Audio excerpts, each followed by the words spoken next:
Ümumiyyətlə rəqəmsal marketinq ən əsas işləyir e-commerce-lə və kommersiya ilə, yəni satışla. Bir də şirkətlərin böyüməsi, şirkətlərin çoxalmağı bu da artıq rəqabəti artırır. Maaş perspektivindən baxsaq, təxmini bir aralıq verə bilərsinizmi? Azərbaycanda yeni başlayan təxmini hansı aralıqda və təcrübəli təxmini hansı aralıqda? Düşünürəm ki, Azərbaycan bazarında əmək haqqı artıq çox da artma meylli deyil. Agentliklərin də bu şeydə maaşı azdır. Agentlik deyir ki, mən sənə daha çox təcrübə verirəm.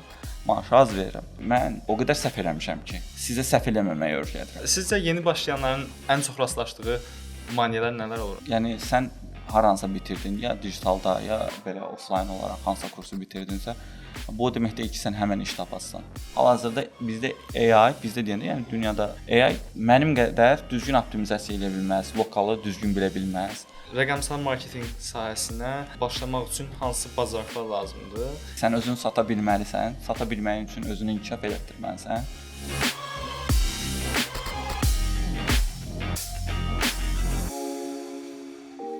Salam dostlar. Bu video ilə Peşəkar Danışır adlı seriyamıza başlayırıq. Bu seriyada müxtəlif peşə sahələrinin mütəxəssisləri ilə danışaraq həm onların şəxsi hekayəsini, həm həmin sahənin dərinliklərini, həm sıfırdan necə başlaya biləcəyinizi, həm də bu sahənin gələcəyini öyrənirik.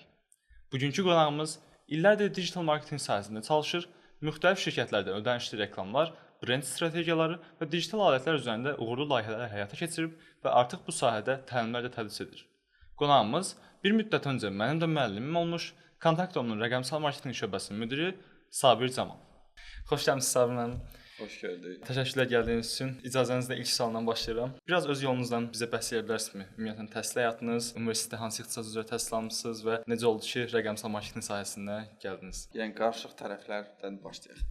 Mən ilk təhsilimi Mədəniyyət və İncəsənət Universitetində almışam, Kinoşünaslıq fakültəsi üzrə. Daha sonra 3 dəfə magistr qəbul olmuşam. Daha doğrusu Azərbaycanda birinci turlarda keçmişəm, bir də Türkiyədə qəbul olmuşam, amma heç birində də oxumamışam. Həmişə işləməyi daha üstün tutmuşam. Təhsil həyatım belə də böyük deyil. Yəni İncəsənət Universiteti mənə düşünürəm ki, hər şeyi qatdı və İncəsənət Universitetində oxuyarkən də artıq marketinq sahəsinə keçmişdim. Marketinq sahəsi dediyimdə ilk işim buklet paylamaq olmuşdu. Belə yavaş-yavaş bir reklam agentliyində koordinator oldum, supervisor oldum və beləliklə bu sahəyə keçid elədim. Elə siz vurğuladınız buklet paylamaq ilk işiniz. Növbəti sualım bu idi ki, ilk işinizi tapmaq necə oldu? Mümkünsə onun hekayəsini danışa bilərsiniz yoxsa bir də ki, ümumiyyətlə, yəni necə oldu ki, marketinq sahəsinə dönməyi qərar aldınız? Mən ilk dəfə marketdə işləmişəm, Neptun marketdə. Ümumiyyətlə uşaqlıqdan bəri belə kommunikasiya qurmağı sevirəm, xidmət göstərməyi sevirəm və mən icazə vermirdilər yaşım az idi deyə işləməyə. 9-cu sinifdə anama yalvar yaxar Neptun marketdən çıxırdıq. Nə olar, mənə icazə ver. Bir dənə gedim. Orada da kassa tərəfdə belə CV-lər qoymuşlar ki, CV-ni doldurun, biz sizə müraciət edək. Heç CV-ni doldurmadım. Anında qaçdım o müdiriyyət yazısının üzərinə ki, salam, mənim 15 yaşım var, işləmək istəyirəm. Belə nə iş versəz eləyərəm və sair və ilaxır. Belə baxdı mənə, Naxçıvanlı biri idi. Dedi ki, hə, yaxşı, sabah gəl başla. Belə elədi, heç yaşımı soruşmadı və sair və ilaxır. Amma mən də düşünürdüm ki, satıcı işləyəcəm, insanlarla kommunikasiyada olacağam, onlara nəsə satacağam, nəyisə belə bəhbəhlə danışacağam. Məni verdilər ambara fəhlə. Amma tez bir zamanda, heç bir ay tamam olmamış, mən artıq özümü fəal göstərdim. Həmən də verdilər mağazanın içinə, yəni içkiyyat elinə keçdim. Beləcə ilk işim oradan başladı. Daha sonra, yəni universitetə qəbul olana qədər mütəmadi olaraq bu marketlərdə hər yay işləyirdim. Daha sonra universitetə qəbul oldum və universitetə qəbul olanda düşünürdüm ki, öz ixtisasım üzrə işləyəcəm. İncəsənət sahəsi üzrə, kino və s. Amma mən ilk dəfə müəlliməmdən soruşanda universitetdə ki, mən necə pul qazanacağam? Sualını verəndə müəlliməm mənə qayıtdı dedi ki, məqalə yazasan, böyük bir məqalələrdir onlarda, hansısa kinonun təhlili olsun, incəsənətdə baş verən yeniliklər və s. və ilaxır, hər məqaləyə görə 50 manat pul alasan. Mən də fikirləşdim ki, mən indi nə qədər məqalə yazmalıyam ki, mən heç olmasa ayıma azı heç olmasa 1000 manat çıxarda bilim ki, özümü dolandırım. Gördüm ki, yox, bu sahə heç pul qazanılası sahə deyil. Yəni həqiqətən də Azərbaycanda İncəsənət Universitetini bitirən insanların bir çoxusu, yəni %80-i öz ixtisası üzrə işləmir. Mən də onlardan biriyəm. Amma universitetdə oxuyanda marketinq dərslərində orada artıq mən marketinqlə tanış oldum və yadımdadır ki, universitet yoldaşlarımdan biri dedi ki, belə bir iş var agentlikdə. Bəs Park Bulvarda stendin yanında durursan, buklet paylayırsan və maaşı da yaxşı idi, 400 manat idi. 4 saat işləyirdin gündə və 400 manat pul alırdın. Sevdim bu işi, getdim. Bukleti paylamaqla qalmırdım. O bukletdə yazılanları əzbərləyirdim. Onu bir satışa necə çevirərəmi daha, yəni şirkət sanki mənim şirkətimmiş kimi davranırdım orada. Belə həmin şirkətdə artıq fərqli böyük şirkətlərlə işlədilər. Procter & Gamble-la, Cola-la, Azercell-la, Baxel-la və s. və ilaxır. Mən də artıq o şirkətin bir parçası idim. Orada supervisor oldum, orada koordinator oldum. Beləliklə marketinqə giriş elədim. Qəribə, amma maraqlı hekayədir. Bəs bu sahəni heç buraxmaq istədiyiniz an olubmu? Yəni tam bezib, yox, başım buraxmaq lazımdır kimi bir. Sən dedin tüylərim biz oldu. Heç vaxt buraxmaq kimi bir fikrim olmayıb bu sahəni. Başlayandan bəri, o bukleti payladığımdan bəri özümü ancaq bu sferada görmüşəm, bu sferada inkişaf elətdirməyə cəhd göstərmişəm. Sadəcə olaraq mən əvvəl ənənəvi marketinq üzrə işləyirdim. Gördüm ki, yəni 2017-ci ildə artıq trendi tutmuşdum ki, bilirdim ki, dəyişikliklər olur artıq marketinq sahəsində, eləcə də dünyada. Yadımdadır ki, mən onda formulada işləyirdim və nə qazanırdım, onsuz da ailəmə verirdim. Bir gün gəldim, Kodak Akademiya ilə tanış oldum orada. Bir gün gəldim evdəkilərə dedim ki, mənə falan qədər məbləğ lazımdır ki, mən bu ixtisası oxuyum. Mənim öz işimlə əlaqədardır, gələcəyə əladır. Ailəmin də düşündüyü ancaq ki, pul qazanmaq. Hə. Onlara ancaq bu hissədən vura bilərdim. Bunu dedim və onlar sağ olsunlar mənə maddi dəstək göstərdilər. Ödənişimi ödədim. Səhv eləmirəmsə Kodak Akademinin ilk məzunlarından biriyəm mən. 2017-də digital onlarda açılmışdı və beləliklə keçid elədim. O həmin ərəfədə də özümü çox məcbur elirdim. Hər şeyi oxuyurdum. Bütün YouTube kanalları olsun, dərsliklərim olsun. Bunların hamısını belə mənimsəyirdim. Gecə-gündüz yatmırdım ki, inkişaf eləməliyəm. Ondan sonra da səhv eləmirəmsə Kodak Akademi bitirdikdən sonra keçdim. 2 həftə sonra bir reklam agentliyində işə başladım SMM olaraq və beləcə də digitala keçdim, amma yenə də heç vaxt qopmadım marketinqdən və heç vaxt da bir dəfə də olsun ağlıma gəlməyib ki, yox, bezdim, çıxım burdan və s. və ilə. Yəni işinizi çox sevirsiniz. Şükür Allaha, təki bezməyim. Sizi yəqin ki, belə başa düşdüm ki, bu sahədə saxlayan insanlarla kommunikasiya etmək istəyinizdir və bir də sual izləyicilərimizə məlumatlandırıcı olsun deyək. Sizin karyeranız bu qədər yüksəlməyinizin əsas rolu nə oynayırdı sizə? Burada çünki çox komponent var. Siz həm işinizi çox sevirsiniz, həm çox çalışırsınız. Mənə elə gəlir ki, bu sadaladıqlarındır. Çünki müqayisə eləsəm öz ətrafımda olan insanlarla hansı ki, eyni vaxtda başlamışıq. İnkişafımız eyni vaxtda olmalı idi. Mən dayanmırdım. İndi də çalışıram ki, dayanmayım. İnkişaf eləməyə çalışıram. Amma bəzən bu bilirsiniz nəyə oxşuyur? Universitet tələbəsi olanda tələbə yoldaşlarımın bir çoxu, eləcə də universitet yoldaşlarımın bir çoxu elə bilirdilər ki, sən universiteti bitirdin, diplomunu əlinə aldın, səni kimsə gətirib iş verəcək ki, gəl falan yerdə işlə, falan qədər maaşla və s. və ilaxır. Amma mən bunun fərqində idim deyə çaba göstərdim ki, yox, mən Excel-i də öyrənməliyəm, PowerPoint-i də öyrənməliyəm, Word-i öyrənməliyəm və s. və ilaxır. Deyərdim ki, daha çox çalışmaq, dayanmırdım. Məndən daha istedadlı, daha savadlı, daha ağıllı insanlar var ətrafımda. Mən sadəcə olaraq bezmirdim. O bayaqki bezmək söhbətinə gəlsək, bezmirdim. Bütün gün öz üzərimdə işləyirdim, onu oxuyurdum, bunu araşdırırdım, onu tətbiq edirdim. Bunların hamısı indi də edirəm deyə mənə elə gəlir ki, bu belə yavaş-yavaş qaldırır məni yuxarı. Biraz daha sahə haqqında danışmağa keçək artıq əsas məsələyə. Konfidensial sual olmasın, başqa nə olar? Xeyr. Ümumi məlumatlar alacaq. Rəqəmsal marketinqdə tam olaraq nə nəzərdə tutulur? Bu sahənin əsas məqsədi nədir? Mənim fikrimcə ümumiyyətlə marketinq deyən kimi ağlıma ilk hiss ötürmək və satış eləmək, o hissin üzərindən satış eləmək gəlir. Rəqəmsalsa bunun daha ölçülə bilən variantı, daha belə informasiyanın, məhsulun, xidmətin daha sürətli şəkildə müştəriyə ötürülən hissəsidir. Belə başa düşürəm mən əslində. Yəni satışın, hisslərin, texnologiyanın birləşdiyi bir hissə. Bu sahədə çalışan birinin, elə sizin öz təcrübənizdən günlük iş rutini necə olur? Gəlirəm işə, birinci baxdığım tool üzərinə gedəkdən, birinci baxdığım Google Analytics olur. Baxıram ki, günlük trafiklərimizə, satışlarımıza və s. və ilaxır. Ondan sonra hardasa problem varsa, onları çalışıram aşkarlayım və komandanın arasında bölüşdürüm task olaraq ki, kim nə iş görsün, hansı hissələrə baxsın, eləsin. Və eləcə də rəhbər olduğuma görə biraz da koordinasiya məsələləri var, komanda ilə işləmək məsələləri var və eləcə də bitməz-tükənməz iclaslar var. Rutinim belə keçir və oradan çıxandan sonra da dərsə gedirəm. 9-6 işlədiyin zaman Bir 5-6-ya çatanda artıq sən hiss edirsən ki, çökürsən. Amma məndə bir şey olur. Gəldim, çöküşə başlayıram saat 6-da, artıq dərs başlayanda motivasiyam artır, uşaqlarla bir yerdə işləmək, onları necə deyim, həm bilgiləndirmək, həm əyləndirmək belə xoş olur deyə özümün də şey artır, enerjisi artır. Yenə işinizi sevirsiniz, yenə o özdə motivasiya verir. Bir rəqəmsal marketinq menecerinin bir şirkətdə hansı fərqli departamentlərlə işləməsi vacib gəlir? İndin üzərindən getsək, artıq fərqli departamentlər dedikdə ümumiyyətlə rəqəmsal marketinq ən əsas işləyir e-commerce-lə və kommersiya ilə, yəni satışla. Çünki daim onlardan məlumat alır, nəyi optimizasiya edəcəyini bilir və böyük şirkətlərə keçsək, məsələn Kontakt kimi şirkətdə sən artıq dizayn komandası da ayrı bir bölmədir, şöbədir. Content komandası da, project menecerlər komandası da və sən artıq onlarla da işləmək məcburiyyətində qalırsan. Sən sırf performans yönümlü olursan deyə, optimizasiya yönümlü olursan deyə artıq onlarla qarşılıqsız. Nəinki fərqli departamentlərdən, eləcə də fərqli şöbələrlə artıq işləyirsən. Əvvəl belə idi ki, yəni digital Azərbaycanda yeni-yeni artıq inkişafa başlayanda design, content, ads komandası bunlar hamısı bir yerdə idi və sən bütün işi kompleks şəkildə görürdün onlarla bir yerdə. Amma indi fərqli-fərqli hər biri bölmə və şöbə olublar deyə sən artıq nəinki departamentlərlə öz əvvəl bir yerdə işlədiyin insanlarla indi artıq bölmə şöbə olaraq işləyirsən. Hal-hazırda Azərbaycanda rəqəmsal marketinqin vəziyyəti necədir? Siz necə düşünürsüz? Xarici bazarlardakı vəziyyətlə nə fərqliliklər var? Ölkəmizdə nə kimi müsbət, mənfi tərəflər var?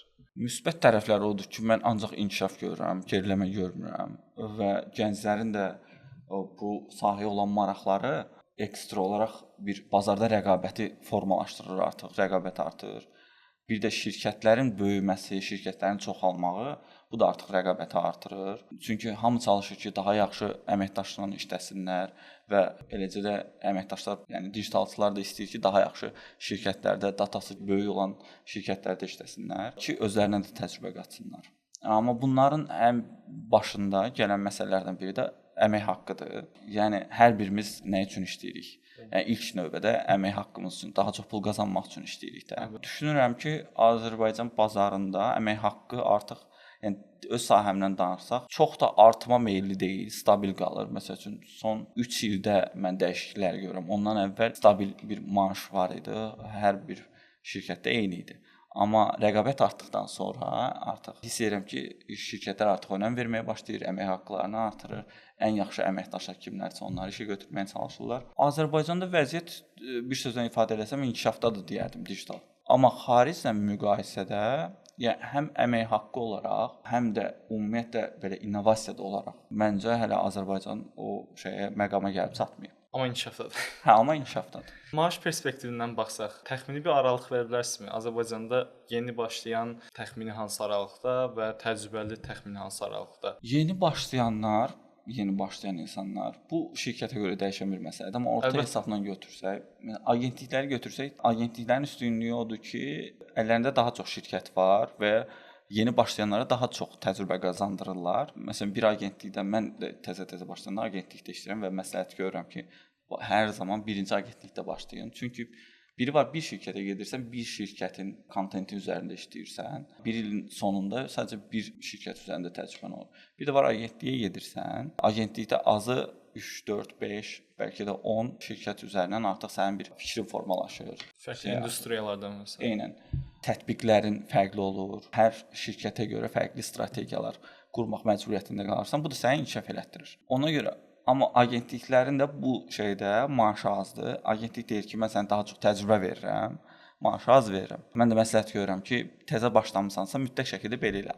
Bir il o agentliyin əndəvərində fırlan. Amma yox, ümumən götürsək şirkətləri 600-dən başlayır. Yeni başlayanlar üçün 600-800 arası yeni başlayanlar üçün. Amma 800-dən yuxarı 1000-1500 hal-hazırda mütəxəssis 2 illik bir təcrübəsi olan bir adamın maaşıdır. 2 ildən daha çox təcrübəsi olan artıq 1800, 2000, 2500-ə qədər qalxa bilər. Headləri demirəm, amma headləri 3000 plusdur, azı 3000. Biz bayaq agentliklər qeyd etdik, yəni sıfırdan başlamağı. Elə əslində seriyanın məqsədi odur ki, həm məlumat verək həmin sahə haqqında, həm də sıfırdan başlayanlara yol göstərək ki, detallı bir yol göstərməyə çalışaq ki, sizin də köməkliyinizlə onlar necə başlasınlar. Ümumiyyətlə sıfırdan, yəni rəqəmsal marketinq haqqında heç nə bilməyən üçün rəqəmsal marketinq nədir, qarşılarında nələr çıxacaq? Belə bir hissəyə başlayırıq. İlk sualınız istəyirsə olsun elə, yəni sıfırdan başlayan biri üçün, heç nədən xəbəri olmayan biri üçün rəqəmsal marketinq nədir? Nədir, nə etməlidir? Nədir, nə etməlidir? Hə, tamam. Məncə nədir artıq bildik. Mən bayaqlar danışdığım hissələr. Əsas nə etməlidir hissəsi belə püf nöqtələrdən biridir. Mən öz adıma danışası olsam, mən məsləhət görürəm ki, əgər sən marketinq sahəsinə həvəsin varsa və eləcə də digital həvəsin varsa, birinci mütləq şəkildə Google, YouTube, ChatGPT-dən araşdırma elə, orada otur dərsliklərə bax, platformalara öyrən, bax gör orada nəyi nə cür eləyirlər, nə edirlər. Və sən görsən ki, sənin həvəsin var həqiqətən də bu sənə maraqlı gəlir. Onda özünə kiçik bir şirkət deyim, Instagram səhifəsi açıb artıq onun üzərinə reklam verməyə, onun strategiyasını düşünməyə, onun kontentini yazmağa başlamalısan. Görsən ki, bu səndə həqiqətən də alınır. Sən artıq heç həvəsdən düşmürsən, amma getdikcə daha da çox belə həvəsdən qıdıqlanırsan ki, mən daha çoxunu eləyə bilərəm. Bu halda artıq sən yerli kurslarda məncə başlamalısan özünü daha çox ora gedib inkişaf elətdirməyə. Niyə elə məsləhət görürəm? Çünki sənin YouTube-dan, digitaldan yəni baxdığın videolar daha çox qlobal yönümlü olur. Lokalı sənə öyrətmirlər, strategiyanı öyrətmirlər, real кейsləri öyrətmirlər. Amma yerli kurslarda isə sənə real кейslərdən danışırlar. Mənim həmişə dediyim bir məsələ var uşaqlara. Birinci dərsdə səhv eləmirəmsə sizə də demişəm. Deyirəm ki, mən o qədər səhv eləmişəm ki, sizə səhv eləməməyi öyrədirəm. Bəli. Yəni elə anım olub ki, mən $2000 sıfır nəticə almışam. Amma elə anım olub ki, $50 $10,000 gəlir əldə etmişəm. Bunun hamısı səhvlə bağlıdır. Yəni mütləq şəkildə səhv eləməlisən. Bu Edisonda dediyi bir məsəl var. Deyir, bu işığı yaradanda deyir, mən uğursuz olmadım deyir. Mən 10.000 dənə səhv eləmək yollarını tapdım. Bəli. Bu da onun kimi bir şeydir. Mən və mənim həmkarlarım biz yeni gələn gənclərə, öyrənmək istəyən gənclərə onu vəd edirik ki, biz sənə öz elədiyimiz səhvlər üzərindən dərs çıxardaraq sənə onu eləmədən daha rahat yolla necə daha yaxşı öyrənə bilərsən, real кейsləri öyrədərək bu tip artıq sənə yön veririk. Və bu da həm də tələbə üçün bir networkünün artmağı deməkdir. Çünki mənim də əməkdaşa ehtiyacım olur, həmkarlarımın da əməkdaşa ehtiyacı olur. Və onların bir növ bazarda biz tanınırıq deyə hamı bizdən digitalçı zəng edib soruşur. Kimi məsləhət görərsən, mənə belə bir adam lazımdır. Və avtomatik olaraq sən baxırsan öz tələbələrin içərisində kim daha yaxşıdırsa, korporativə uyğundursa, onu da məsləhət görürsən və sən beləliklə bir gəncə dəstək olmuş olursan, o artıq karyerasına başlamış olur. Bu arada bu kurs reklam deyil qətiyyən. Kurs reklam deyil bu. Burada qətiyyən bir məqsədimiz yoxdur. Sizcə yeni başlayanların ən çox rastlaşdığı maneələr nələr olur? Ən böyük çətinliklər, məsələn, sizin təcrübələrinizdən də ola bilər və ya həvəsdən düşmək özləri ilə bağlıdır. Bu ən çox bununla rastlaşıram. Bayaq dediyim məsələ var idi, universitet məsələsi ki, universitet yoldaşlarımın çoxsa elə bilirdilər ki, universiteti bitirdilər, diploma alan kimi onları işə düzəldəcəklər. Bu da belədir. Sən öyrənməyə yeni başlamısansa, sən həvəsdən düşməməlisən. O iş mütləq şəkildə sənə gələcək. Yəni sən haransa bitirdin, ya digitalda, ya belə offline olaraq hansısa kursu bitirdinsə, bu o demək deyil ki, sən həmin iş tapasan. Bu o demək ki, sən artıq özünə yatırım eləmisən və bir yerdə həm şans, həm bilik, bacarıq hamısı bir kompleks şəklində birləşir. Bu şey kimi od, su, torpaq, hava kimi birləşir və sən bir də görürsən ki, karyerana başladın. Ən çox çətinlik birinci özlərində olan bu həvəsdən düşmə məsələsi olur və aşağı maaşdan başlamamaq, istəməmək şey olur ki, mən daha çoxuna layiqəm. Əlbəttə ki, hamı ən çoxuna layiqdir, amma gəl gör ki, reallıq başqadır bazarda, fərqlidir. Ona görə də tələbələrimə deyirəm ki, birinci daşın altına mütləq şəkildə əlini qoymalısan. Hansısa agentlikdə, hansısa şirkətdə 2 ay intern də başlaya bilərsən, junior da başlaya bilərsən, aşağı maaşla da başlaya bilərsən. Önəmli olan addım atıb başlamaqdır. Gerisi gəlir. O çorab söküyü deyirlər, onun kimi gəlir. Mən tam aydın olsun deyə öz ağlımda yananlar sizə deyim, sizə təsdiqləyən səhv olsa, ya da düzəlişlər edərsiniz. Deməli, mən sıfırdan başlayıram sualım və ilk öncə YouTube-dakı dərslərə, Google-dakı dərslərə, Udemy-dən falan və ya ChatGPT-dən araşdırma edirəm. Rəqəmsal marketinq nədir? EIC TV-nin videosuna baxıram. Daha sonra dərinliklərini öyrənirəm. Burada nə var? Meta Ads var, Google Ads var, Analytics var və s. SEO var və s. ilə axır. Bunları yoxlayıram. Siz dediyiniz kimi Instagram hesabı açıram, həvəsimi yoxlayıram. Əgər həvəsim varsa, daha dərinə gedirəm, real lokal təcrübəni öyrənirəm və ondan sonra da artıq tənbəllik etmədən, həvəslə əlimizi daşın altına qoyub, əlimizin həmin o daşı əzməsinə biraz icazə verib, sonra da uğura çatmaq. Tam da bu. Amma yaxşı cümlə söz dedin, orada əlin əzilməlidir. Daşın altına girdisə mütləq şəkildə əzilsin ki, hiss eləyəsən. Ağrını hiss edib daha sonra.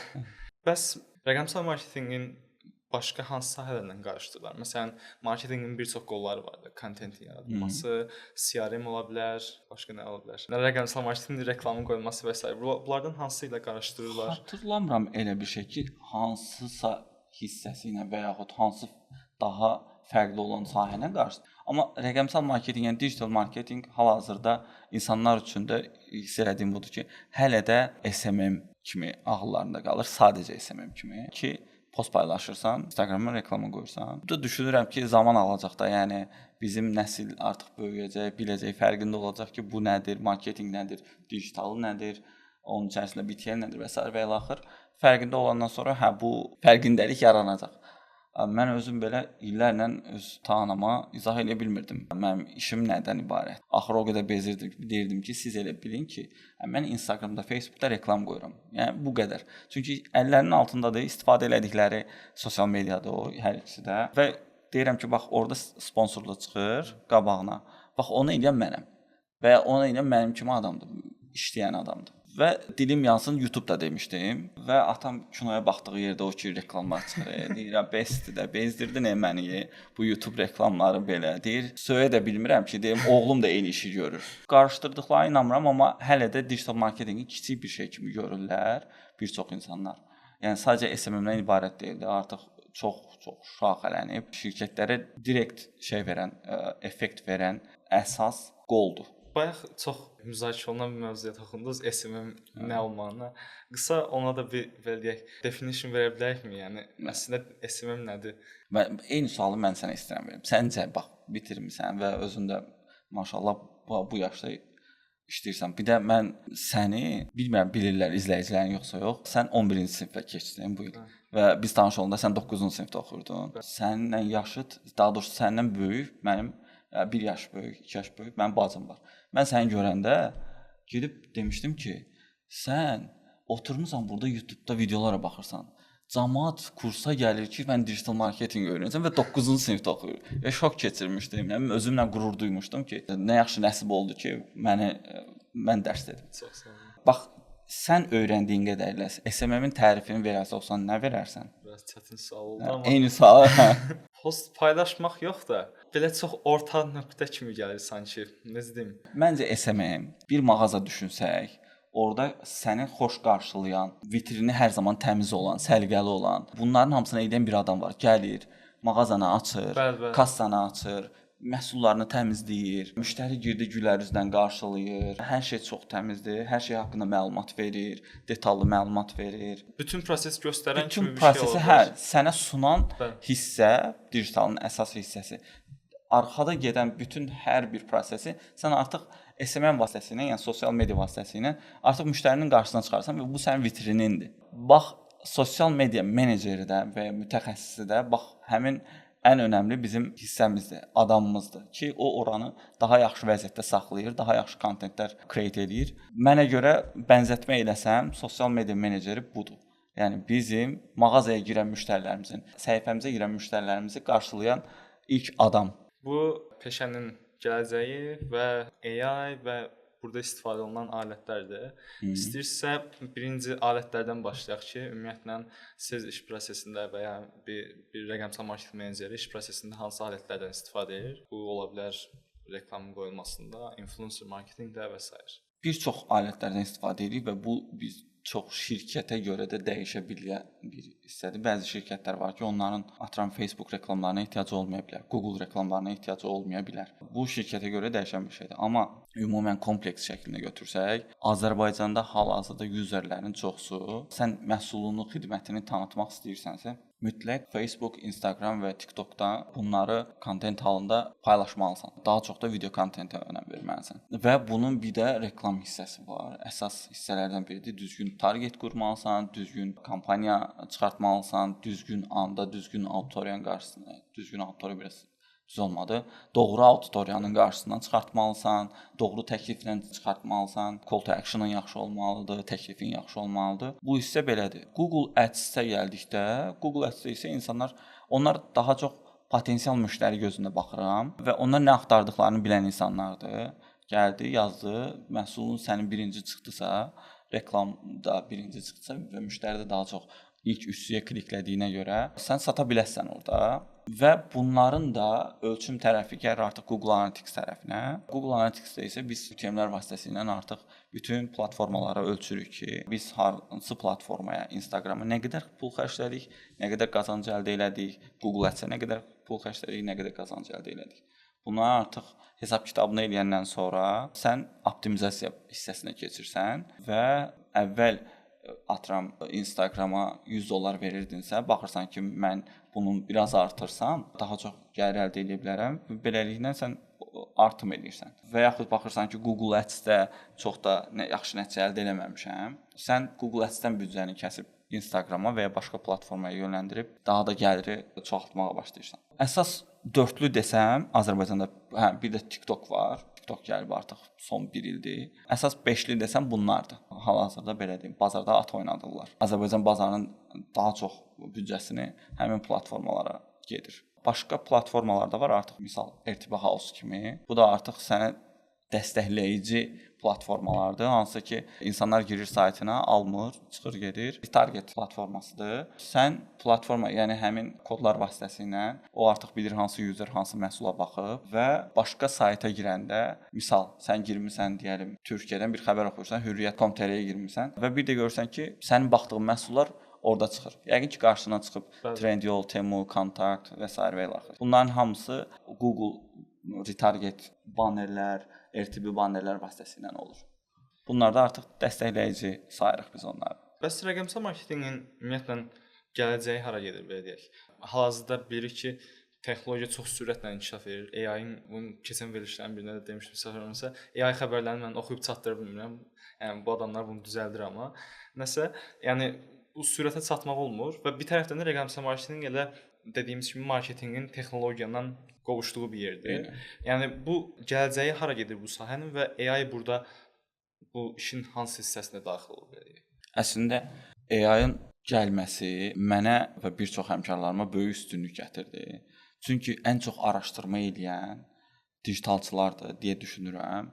Daim araşdırmadadırlar bu insanlar və artıq məlumatların kompleks şəkildə bir yerdə olmağı və istəklərimizi bir prompt şəklində yazıb həmən ala bilməyimiz bizim ən böyük köməkçimizdir. Mən elə bir günüm yoxdur ki, mən ChatGPT-dən nəsə soruşmuyum, ondan dərdləşməyim, ondan danışmayım. Amma bazarda belə bir şey yaranıb, belə bir fikir yaranıb. Nə bilim, ChatGPT ilə cavab yazmaq və ya ChatGPT postları yazmaq və ya ChatGPT-dən mailə cavab yazmaq. Bu tip şeylər mənə absurd gəlir. Yəni ChatGPT mən niyə o tip istifadə eləməyim? Mən niyə işimi asanlaşdırmayım, sürətləndirməyim? Mənə görə hətta artıq ads platformaları belə artıq AI ilə inteqrasiya olunub və hələ ki tam funksional olmasa da düşünürəm ki, getdikcə bizim işimizi daha da rahatladacaq. Amma bir çoxları istəyirəm qorxur ki, bu artıq əməkdaş azalmasına gedəcək deyə düşünürlər. Mən elə düşünmürəm. Əksinə o işi daha da çox artırır. Daha çox belə deyim də, qazanc gələcək nöqtələr artdıqca sən məcbursan əməkdaş da açsın burada ki, onu optimizasiya eləsin. Hal-hazırda bizdə AI, bizdə deyəndə, yəni dünyada AI mənim qədər düzgün optimizasiya edə bilməz, lokalı düzgün bilə bilməz, düzgün fikir formalaşdıra bilməz. O ancaq mənə məlumat verir, yön verə bilər maksimum və mən o yönlərdən birini seçib düzgün olanı seçməliyəm, ondan da davam eləməliyəm. Buna görə mənə görə AI super bir şeydir, yaxşı gəlib, yaxşı var. Sağ olsunlar götürürlər. Sizcə rəqəmsal marketinq sahəsinə başlamaq üçün hansı bacarıqlar lazımdır? Yəni biri ki, burada biz optimizasiya etməliyik və bu optimizasiya etmək üçün fundamental da olsa bir riyaziyyata ehtiyacımız var, heç olmasa analitik bacarıqlara ehtiyacımız var. Sizcə bu tipli başqa hansı bacarıqlara ehtiyac var və məsələn kontent yaratmağa həvəsli olan şəxslər məsələn bu qrup məsələn rəqəmsal marketinqə getsə %50% uğursuz olacaq və ya başqalarına nisbətən uğursuz olacaq yəqin ki. Yəni o tip hansı qruplar var buna nümunə olaraq? Mənə görə bir rəqəmsalçının iki ən böyük üstünlüyü olmalıdır. Bir, onun kreativ tərəfi, iki, analiz etmə tərəfi. Bu istər rəqəm üzərində olsun, istərsə də belə hadisəyə, insanlara baxan kimi çıxarda biləcəyi nəticə. Analiz nəticəsində empati qurmaq da deyə bilərik. Mənə görə ən böyük üstünlük bu ikisidir. Birinci kreativlik ona görə ki, biz digitalçılar nə olur olsun vizualları insanların qabağına çıxardırıq və artıq sən standart vizual çıxartmaqla göz önündə, şuur altında ola bilmirsən insanların. Mütləq şeydə fərqliliklər eləməlisən, fərqli kontentlər, daha yaradıcı kontentlər çıxartmalısan ortaya. Buna görə də digitalçı o iki eybi eləsə, iki dənə vizual var əlində, rəqəmlər artıq ona bir göstərir ki, bu hansı vizual daha yaxşı nəticə göstərib. Yəni sən artıq rəqəmi də oxuya bilməlisən. Həm vizual, həm rəqəmin verdiyi nəticələri bir yerdə oxuya bilməlisən, yəni. Və eləcə də analiz edəndən sonra ondan bir nəticə çıxardıb rəhbərliyə ya da biznesmenin özünə artıq sən report verməlisən ki, bax bu səbəbdən sən vizualda bunu istifadə eləmisən deyə bu insanlar tərəfindən xoş qarşılanmır və yaxud diqqət cəlb eləmir və sair və ilaxır. Gəl sən bunu nağd şəkildə verməyək. Misal iki vizual olsa, biri nağd, biri kredit. Hal-hazırda Azərbaycanda daha çox kreditə üstünlük verirlər. Nağd vizualla təkliflə çıxdığına görə çox da cəlbedici sayılmır bu. Amma eyni məhsulu kredit şəklində təklif eləsən, daha çox satış əldə edəsən, daha çox trafik əldə edəsən və bunu da fərqli formalarda mütləq şəkildə eləməlisən. Yəni ancaq dizaynerə statik postunu işlədib də nəsə gözləmək düz deyil. Ondan paraleldə mütləq şəkildə videolar yaratmalısan məhsul haqqında məlumat verici. Siz dediniz ki, analiz etmək, insanları da analiz etmək lazımdır. Belə, bilmirəm, stereotipdir yoxsa yox. Deyirlər ki, marketoloqların bəziləri çıxırlar küçəyə, insanlar müşahidə edirlər ki, necədir, nə kimi davranışları var və s. Ona əsasən də sonra gedib bir strategiya hazırlayırlar. Necə düşünürsünüz bu barədə? Elədir. Yəni açığını desəm, marketoloqlar sırf belədirmi bilmirəm, amma mən özüm eləyəm. Hansı məclisə getsəm, çölə də çıxsam, dostlarımla otursam, mən fikir verdiyim onun hadisələri verdiyi reaksiyadır. Bunu niyə belə elədi? Empati qurmağa çalışıram və durduq yerdə, yəni mən bu məhsulu qarşımdakı insana necə sata bilərəm, onun hansı rəngləri daha çox xoşlayır, nə tip reklamları sevir və s. və ilaxır. Bu ki öz içimdə bir şey gedir. Belə mübarizə gedir, bir sual-cavab gedir. Dediyin kimi mən eləyəm açığı bir fikir bildirirəm və yaxud bir hadisə baş verir, onun sonrakı ssenarisini yazıram beynimdəki. Bu getdi və belə oldu, nə bilim girdi mağazadan falan şey aldı və yaxud maması dedi ki, səhv almısan və s. və ilaxır. Bu tip özüm üçün şeylər eləyirəm. Və bunu belə türklər demişkən, ürətmək həqiqətən sənin bir nöqtədə yaradıcılığını artırır ki, yəni sən artıq şey edə bilirsən, bir fikir bildirə bilirsən, bir ssenari qoşa bilirsən. Belə. Son olaraq sizə belə bir sualım var ki, ümumiyyətlə bu sahədə olan, olmayan gənclərə nə tövsiyəniz var? Son tövsiyələriniz nələrdir? Həvəsdən düşməsinlər. Hər zaman dediyim kimi mütləq şəkildə əllərini daşın altına qoysunlar. Mən niyə pulsuz işləməliyəm, mən niyə az maaşa işləməliyəm? Yəni sən yeni başlayırsansa, sən ilk işin pul qazanmaq deyil. Əlbəttə ki, long term bir baxış bucağında pul qazanmaqdır. Hə, hamımızda əsas məqsəd onsuz da odur. Amma bunun üçün mən o pul qazanmağa layiqəmmi? Mən o 3000, 5000, 10000 pul qazanmaq, mən nə bilirəm? Mən özümü harda görürəm, necə inkişaf elətdirirəm məsələsi var. Buna görə əllərini daşın altına qoymalıdırlar, özlərində işləməlidirlər. Gecə-gündüz oxumalıdırlar və hərəkətdə olmalıdırlar ki, harda işləyim, necə işləyim və s. və ilaxır. Bu digər insanlar tərəfindən görülür və qiymətləndirilir və anında bir məqam yaranır, bir vakansiya desəm, bir hansısa yaxşı bir işmi desəm və direkt ağılda sən artıq mənim şuurumun altındasan deyə mən deyirəm ki, aha, burada tunar işləməlidir mütləq şəkildə. İnsanların beynində belə oturmaq lazımdır. Yəni ki səni düşünsünlər. Necə ki marketinqdə olduğu kimi biz ona niyə çabalayırıq? İnsanların elektronikaya ehtiyacı olan kimi biz istəyirik ki, direkt ağlına kontakt gəlsin və yaxud başqa bir məhsul satırıqsa, bu da onun kimi bir şeydir. Sən özün sata bilməlisən, sata bilməyin üçün özünü inkişaf elətdirməlisən. Belə çalışsınlar. Təşəkkürlər. Sağ olun. Mənim dəyərli fikirləriniz, təcrübəniz üçün də təşəkkür edirəm. Bir daha dəvətimizi qəbul edib gəldiyiniz üçün, maarifləndirdiyiniz üçün təşəkkür edirəm. Xeyirli uğurlu olsun inşallah. Əgər siz də rəqəmsal marketinq sahəsinə maraqlısınızsa, ümid edirik ki, bu söhbət sizin üçün ilham verici oldu. Peşələr haqqında daha çox belə söhbətlər izləmək istəyirsinizsə, kanala abunə olmağı və videonu dostlarınızla paylaşmağı unutmayın. Növbəti epizodda başqa bir sahənin qapısını birlikdə açacağıq. Görüşənədək.